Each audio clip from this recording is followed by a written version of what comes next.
1편에서 우리는 학생 수가 줄어도 경쟁이 더 치열해지는 구조를 살펴봤습니다.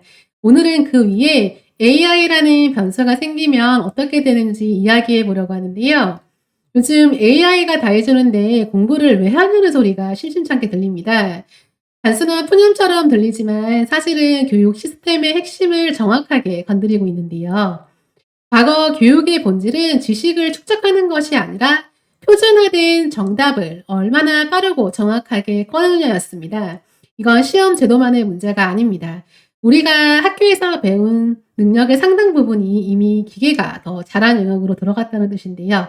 예를 들어 영어 이메일 작성이나 계약서 요약, 엑셀 분석, 기본 코드 작성 등이 과거에는 능력이었지만 지금은 프롬프트 한 줄이면 나오는 결과물이 됐습니다. 왜 이런 일이 벌어졌을까요? 과거에는 지식 접근 비용이 높았습니다. 정보를 습득하려면 책이 필요했고 학습은 학원이 담당했으며 전문가를 고용하려면 시간과 돈이 필요했습니다. 그래서 학예와 시험은 이 사람은 그 모든 비용을 감당했다는 신호였습니다. 그런데 지금은 지식이 아니라 지식의 가격이 무너지고 있습니다. 더 큰 문제는 지식이 사라진 게 아니라 지식의 희소성이 사라지고 있다는 점인데요. 세계 경제 포럼에서 발표한 미래 일자리 보고서를 보겠습니다. 가장 먼저 확인해야 할 건 AI가 대체하는 일이 단순 노동이 아니라는 점입니다. 많은 사람들이 자동화라고 하면 아직도 공장이나 물류 창고를 먼저 떠올리는데 지금 보고서가 보여주는 건 그 반대입니다. 오히려 먼저 흔들리는 건 사무실 안에서 이루어지는 반복적인 지식 노동입니다. 문서를 정리하고 기존 양식에 맞춰 글을 쓰고 정해진 형식으로 요약하고 이미 알려진 규칙에 따라 답을 만드는 일들입니다. 이게 왜 중요하냐면 한국의 교육 시스템이 오랫동안 바로 그 능력을 가장 높게 평가했기 때문입니다. 학교와 입시는 결국 제한된 시간 안에 정해진 기준으로 정답에 얼마나 가깝게 도달하느냐를 평가하는 구조였습니다. 수능도 그렇고 자격증 시험도 그렇고 공채 필기 등도 마찬가지였습니다. 지식을 깊이 이해했느냐보다는 표준화된 문제를 얼마나 빠르고 안정적으로 처리하느냐가 더 중요했던 겁니다. 그러니까 지금 AI가 흔드는 건 단순히 직업 몇 개가 아니라는 건데요. 조금 더 정확히 말하면 학교가 길러온 우수함의 기준 자체를 흔들고 있는 겁니다. 예전에는 영어 이메일을 매끄럽게 쓰는 것, 보고서를 형식에 맞게 정리하는 것, 자료를 요약해서 전달하는 것만으로도 충분히 경쟁력이 있었습니다. 왜냐하면 그 능력을 갖추기 전까지 시간도 들고 교육비도 들고 정보 접근 비용도 높았기 때문입니다. 그런데 지금의 상황이 바뀌었습니다. 예전에는 배워야만 할 수 있는 일이었는데 이제는 물어보면 바로 나오는 일이 됐습니다. 이 차이가 굉장히 큽니다. 어떤 지식이 완전히 사라진 게 아니라 그 지식을 얻는 비용과 그 지식을 시장에서 팔 수 있는 가격이 동시에 떨어지고 있다는 겁니다. 쉽게 말해 과거에는 값이 있었던 능력이 지금은 빠르게 범용화되고 있다는 겁니다. 보고서 내용을 다시 볼까요? 2030년까지 가장 빠르게 사라질 직종을 조사했습니다. 목록을 보면 우편물 처리 직원, 은행 창구 직원, 데이터 입력 담당자, 격리 장부 관리자, 법무비서, 텔레마케터 등이 모이는데요. 낯설지 않으시죠? 사실 이 직종들의 공통점은 하나입니다. 정해진 형식 안에서 반복적으로 정답에 가까운 결과물을 만드는 일이죠. 은행 창구 직원은 규정에 따라 서류를 처리하고 격리는 정해진 항목의 숫자를 채워넣고 법무비서는 표준 양식에 맞춰 계약서를 정리합니다. 다시 말해 학교가 오랫동안 가르쳐온 바로 그 능력, 빠르고 정확하게 정해진 기준에 맞춰 처리하는 능력이 정확히 정해진 기준에 맞춰 처리하는 능력, 이 직종들이 정확히 그 능력으로 돌아가고 있던 겁니다. 그런데 지금 AI가 바로 그 자리를 치고 들어오고 있습니다. AI가 정답을 더 빨리 저비용으로 더 안정적으로 만들어낼 수 있다면 인간이 같은 방식으로 경쟁하는 순간 가치가 상대적으로 떨어질 수밖에 없습니다. 그리고 학교가 계속해서 정답 처리형 인간만 길러낸다면 졸업생들은 가장 먼저 그 가치형 능력을 가지고 노동시장에 나가게 되는 셈입니다. 그렇다면 이제 공부는 소용없는가? 아닙니다. 문제는 어떤 공부가 더 이상 프리미엄이 아니게 되는가입니다. 그걸 놓치면 사람들은 계속 과거의 방식으로 미래를 준비하게 되겠죠. 지금 교육의 방향이 완전히 바뀌고 있습니다. 이제 핵심 질문은 무엇을 가르칠까가 아니라 어떻게 사고하게 만들까입니다. 이 변화의 핵심은 하나인데요. 이제는 정답을 잘 맞히는 사람에서 질문을 잘 하는 사람으로 이동하고 있다는 겁니다. 과거에는 답을 잘 맞히는 사람이 우수했다면 지금은 문제를 정의하는 사람이 훨씬 우수합니다. AI 시대의 사고 구조는 이렇게 바뀝니다. 문제 정의, 작업 분해, AI 활용, 결과 검증, 수정, 즉 사고 과정 전체를 설계하는 능력, 이게 핵심이 됩니다. 프롬프트 몇 줄이 중요한 게 아니라 생각의 구조 자체가 교육의 본체로 이동하고 있다는 거죠. 세계적으로도 유명한 대표적인 AI 교육 서비스들을 볼까요? 칸미고, 듀오링고, 유레카 랩스인데요. 이 서비스들의 공통점은 답을 바로 주는 방향보다 생각을 유도하는 방향으로 설계되어 있다는 데 있습니다. 이는 교육이 무엇을 가르쳐야 하는지에 대한 관점의 변화인데요. 예를 들어 칸미고는 답을 바로 보여주는 대신 질문을 되묻고 사고의 단계를 유도합니다. 정답의 접근 비용이 거의 0이 된 시대에서는 사고 과정 자체가 교육 상품이 되기 때문입니다. 유레카 랩스의 AI 네이티브 스쿨은 AI를 보조교사로 고치는 것이 아니라 처음부터 학습 환경 전체를 AI와 함께 사고하는 방식으로 재설계했습니다. 예전의 전통적인 교육은 기본적으로 저장형이었죠. 지식을 머릿속에 많이 넣고 필요할 때 꺼내고 시험에서 재현하면 좋은 평가를 받았습니다. 다시 말해 교육의 중심이 얼마나 많이 알고 있느냐였죠. 그런데 AI가 등장하면서 이 축이 흔들립니다. 왜냐하면 저장과 재생은 이제 인간보다 기계가 훨씬 잘하는 영역이 됐기 때문입니다. 그래서 교육은 더 이상 저장 경쟁으로는 버틸 수 없게 됩니다. 그 자리를 대신하는 게 바로 질문을 설계하는 방법인데요. 무엇을 물어봐야 하는지, 문제를 어떻게 쪼개야 하는지, 어떤 기준으로 결과를 검토해야 하는지, 어디서 오류가 생겼는지 등을 판단하는 능력입니다. 이건 겉으로 보면 사소해 보이지만 실제로는 AI 시대 생산성의 핵심입니다. 같은 도구를 써도 어떤 사람은 결과가 평범하고 어떤 사람은 결과가 압도적인 이유가 바로 여기서 나오는 거죠. 다시 예를 들어 보겠습니다. 예전에는 영어를 잘한다는 게 문장을 많이 알고 문법을 많이 외우고 정답을 잘 맞히는 것에 가까웠습니다. 그런데 듀오링고 맥스가 강조하는 건 실제 대화 상황입니다. 그건 단순히 말하기 연습을 시키겠다는 뜻이 아니라 언어를 정답을 맞히는 과목이 아닌 상황 속에서 문제를 해결하는 도구로 재정의하겠다는 뜻입니다. 칸미고도 마찬가지입니다. 학생이 답을 모르겠을 때 정답부터 보여주면 학습은 빨라질 수 있습니다. 하지만 사고는 자라나지 않죠. 그래서 질문을 되묻고 생각의 단계를 유도하고 학생이 스스로 길을 찾게 만드는 방식이 더 중요해진 겁니다. 유레카 랩스 역시 같은 맥락입니다. AI 네이티브 스쿨이라는 표현은 굉장히 상징적인데요. 교실 바깥에 AI 도구가 하나 추가된 게 아니라 교실의 중심축이 바뀌고 있다는 겁니다. 이 서비스들이 말하는 건 결국 하나입니다. 앞으로 교육에서 프리미엄이 붙는 건 정답을 맞히는 능력이 아니라 질문을 만드는 능력, 맥락을 읽는 능력, 결과를 편편하는 능력입니다. 물론 지식은 여전히 중요합니다. 하지만 지식 그 자체보다 지식을 어떻게 조합하고 어떤 문제에 투입하느냐가 더 값비싼 능력이 되고 있습니다.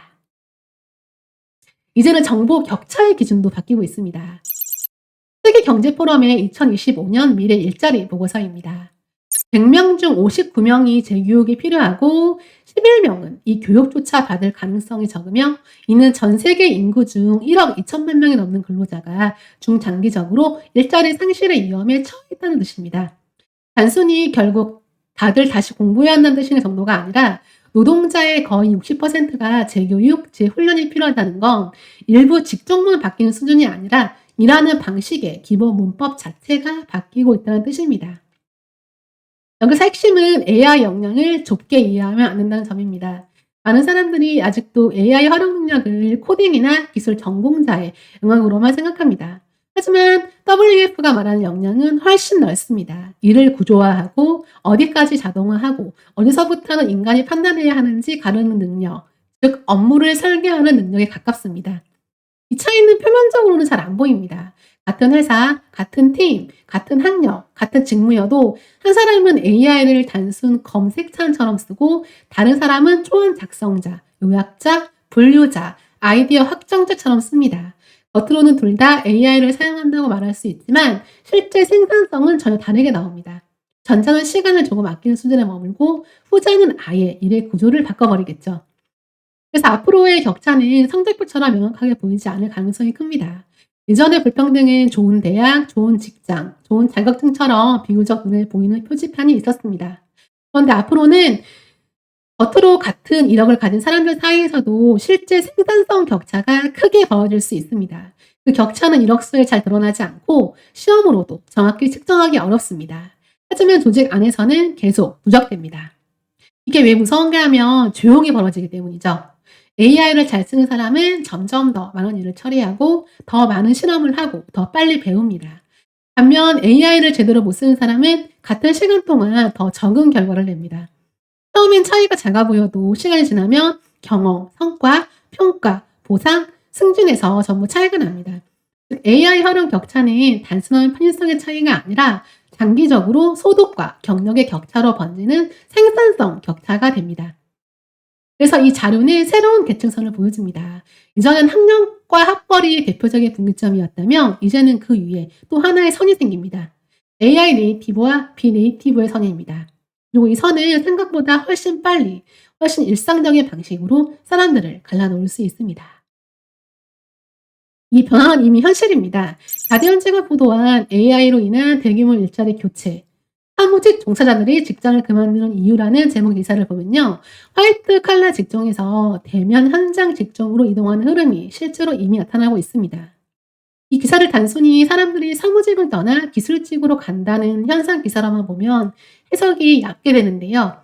정말 중요한 건 이동 그 자체가 아니라 왜 그 방향으로 이동하느냐입니다. 이건 유행이 아니라 신호의 해석입니다. 사람들의 직업 선택 기준이 바뀌고 있다는 거죠. 과거 화이트 칼라는 오랫동안 상형 이동의 상징이었습니다. 사무실, 컴퓨터, 정장, 기업 이름 이런 것들이 단순한 근무 환경이 아니라 계층 상승의 이미지와 연결돼 있었습니다. 부모 세대가 자녀에게 공부하라고 말한 이유도 결국 몸을 쓰는 일보다 책상 앞에 앉는 일이 더 안정적이고 더 존중받는다고 믿었기 때문입니다. 그런데 지금은 그 공식이 흔들립니다. 왜냐하면 AI가 먼저 잠식하는 영역이 바로 그 책상 앞 표준 업무이기 때문이죠. 문서를 정리하고 자료를 요약하고 고객 응대를 스크립트화하고 기본 분석을 반복하는 업무들은 생각보다 빠르게 자동화의 압력을 받습니다. 그러면 과거엔 깨끗하고 안정적이라고 여겨졌던 직무가 지금은 오히려 대체 위험이 높은 직무로 재평가되기 시작합니다. 반대로 대면성이 강하고 현장에서 즉흥 판단이 필요하고 몸과 관계와 감각이 동시에 돌아가는 일은 상대적으로 덜 잠식됩니다. 전기 기술자, 상담, 치료, 서비스 현장, 돌봄, 수리와 같은 일들이 다시 보이기 시작하는 이유가 여기에 있습니다. 이건 단순히 육체 노동의 가치가 올라간다는 뜻이 아니라 AI가 잘 못한 요소가 많이 들어간 일이 다시 비슷해질 수 있다는 뜻입니다. 이 자료의 진짜 의미는 그래서 직업 이동이 아닙니다. 사람들은 이미 노동시장의 가격표 변화를 읽고 있다는 겁니다. 예전에는 어디가 더 번듯해 보이느냐가 중요했다면 지금은 어디가 덜 대체되느냐가 더 중요해지고 있습니다. 즉 직업을 고를 때 연봉과 사회적 이미지뿐만 아니라 기술 변화 앞에서의 생존 가능성이 핵심 판단 기준으로 들어오기 시작한 겁니다. 이 변화는 교육에도 그대로 연결됩니다. 학교가 여전히 사무직형 정답 처리 능력만 길러낸다면 학생들은 가장 먼저 가격이 떨어지는 시장으로 몰리게 됩니다. 반대로 앞으로의 교육이 방향 감각, 문제 설정, 협업, 현장 판단, 관계 조율 같은 능력을 길러낸다면 그건 단순한 인성 교육이 아니라 노동시장 변화에 맞춘 현실 교육이 됩니다. 그러니까 이 기사에서 봐야 할 건 화이트 칼라가 불안해졌다가 아니라 직업의 서열포가 다시 쓰이고 있다는 점입니다. 정리해 보겠습니다. 학령 인구가 줄면서 대학이 흔들리고 대졸자가 넘쳐나면서 학위의 가치가 떨어졌습니다. 여기에 AI가 등장하면서 지식의 희소성마저 무너지고 있습니다. 학령 인구 감소만 따라보면 대학 문제처럼 보이고 대졸자 과잉만 보면 취업 문제처럼 보입니다. 그리고 AI만 따라보면 기술의 변화처럼 보입니다. 그런데 이 셋을 한 줄로 연결하면 완전히 다른 그림이 나옵니다. 핵심은 지식 공급은 늘어나는데 지식의 희소성은 빠르게 떨어지고 있다는 점이죠. 예전에는 대학이 지식에 접근할 수 있는 거의 유일한 제도적인 통로였습니다. 학위는 단지 졸업장이 아니라 제한된 정보와 훈련에 접근한 사람이라는 증표였죠. 그래서 근절자라는 표지가 시장에서 높은 가격을 받았습니다. 그런데 지금은 그 구조가 동시에 여러 방향에서 무너지고 있습니다. 근절자는 많아졌고 학위의 희소성이 떨어졌습니다.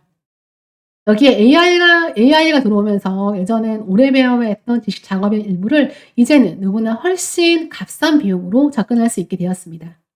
지식을 가졌다는 사실만으로 받던 프리미엄이 빠르게 줄어들고 있는 겁니다. 이걸 공부 무용론으로 읽으면 안 되고요. 지식은 여전히 중요합니다. 다만 지식만으로는 더 이상 비싸게 팔리지 않는 시대가 오고 있다는 겁니다. 지식을 이해하고 조합하고 검증하고 실행으로 연결하는 능력이 붙어야만 다시 가격이 붙습니다. 시장은 이제 지식 보유자보다 지식 운영자를 더 비싸게 평가하기 시작할 겁니다. 그래서 지금 사라지는 거 대학 하나가 아닙니다. 지식을 비싸게 배우고 비싸게 팔 수 있었던 시대의 가격표가 사라지고 있다는 겁니다. 지난 수십 년 동안 한국 사회를 움직여온 그 믿음, 좋은 대학, 좋은 직장, 더 많은 지식을 쌓으면 더 높은 보상이 따라온다는 그 공식도 함께 말이죠. 역사 속에서 가격표는 늘 바뀌어 왔습니다. 인쇄기가 나왔을 때 필경사회 시대가 끝났고 기계가 나왔을 때 장인의 시대가 열렸습니다. 그때마다 어떤 것의 끝은 다른 것의 시작이기도 했습니다. 지금 무너지는 건 지식의 가격표입니다. 그렇다면 다음 가격표는 무엇이 될까요? 무엇을 외우느냐가 아니라 무엇을 만들어내느냐. 얼마나 많이 알고 있느냐가 아니라 얼마나 잘 판단하고 실행하느냐. 그걸 먼저 알아채는 사람이 다음 시대를 설계하게 됩니다. 경쟁은 사라지지 않습니다. 다만 기준이 바뀝니다. 그렇다면 지금 당신은 어떤 기준을 준비하고 있습니까? 여기까지 보겠습니다.